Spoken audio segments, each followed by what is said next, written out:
Ini 5 smartphone gaming bawah 1500 yang terbaik dan berbaloi korang beli untuk tahun 2025.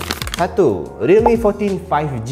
Phone ni memang dihasilkan khas untuk gaming. Kalau korang tengok design dia pun memang nampak design phone ni khas untuk gamers. Realme 14 ni menggunakan Snapdragon 6 Gen 4, prosesor yang boleh bagi game lancar tanpa lag. Skrin pun AMOLED 120Hz refresh rate. Ditambah pula ada GT mode untuk boost performance bila main game berat. Selain tu dia ada juga Bionic cooling system untuk elak phone overheat.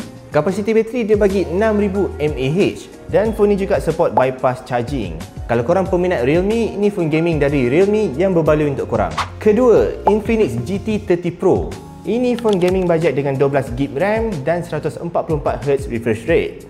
Saiz RAM dan refresh rate untuk phone ni memang cukup besar untuk phone gaming bajet bawah 1500. Tapi 144Hz refresh rate tu untuk certain games je.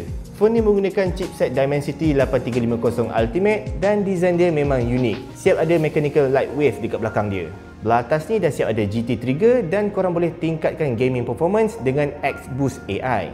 Kalau korang nak flagship level gaming, boleh consider Infinix GT30 Pro ni. Yang ketiga, Poco X7 Pro. Poco X7 Pro menggunakan chipset MediaTek Dimensity 8400 Ultra. Memang chipset yang sesuai dan terbaik untuk gaming. Chipset ni juga direka untuk power efficient dan dia ada juga liquid cool technology 4.0 untuk mengelakkan phone overheat. Bateri dia bagi 6000 mAh dengan 90W fast charging. Selain tu, phone ni juga support ray tracing. Jadi dia boleh enhance lagi grafik games korang.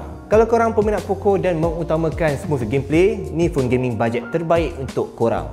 Yang keempat, Nothing Phone 3A. Yes, phone ni bukanlah phone bajet bawah 1500, tapi ada certain kedai yang offer bawah 1500, terutama sekali kedai yang warna oranye tu. Phone ni tidak direka sebagai phone gaming, tapi gaming performance dia memang not bad. Chipset dia guna Snapdragon 7S Gen 3, memang sesuai untuk gaming dan mampu bagi smooth performance. Selain tu, phone ni juga ada multi-layer cooling system untuk elakkan phone ni overheat masa long hours gaming. Kamera dia pun not bad, dia bagi triple kamera dan boleh bagi kualiti gambar yang cun. Kalau korang nak phone gaming dengan kamera terbaik, ini phone untuk korang. Kelima dan yang terakhir, iQOO Z10 5G. Ini phone gaming terbaik dengan bateri besar. Kapasiti bateri dia bagi 7300 mAh. Memang cukup besar dan siap support ultra fast charging 90W. Chipset dia guna Snapdragon 7S Gen 3, a fairly good chipset for gaming. Phone ni datang sekali dengan ultra game mode untuk korang customize gaming performance. Tapi phone ni agak struggle untuk high graphical games macam Genshin Impact tu. Kalau korang utamakan kapasiti dan kemampuan bateri for long hours game, ini phone untuk korang. Kalau korang setuju dengan senarai ni, boleh komen di ruangan komen.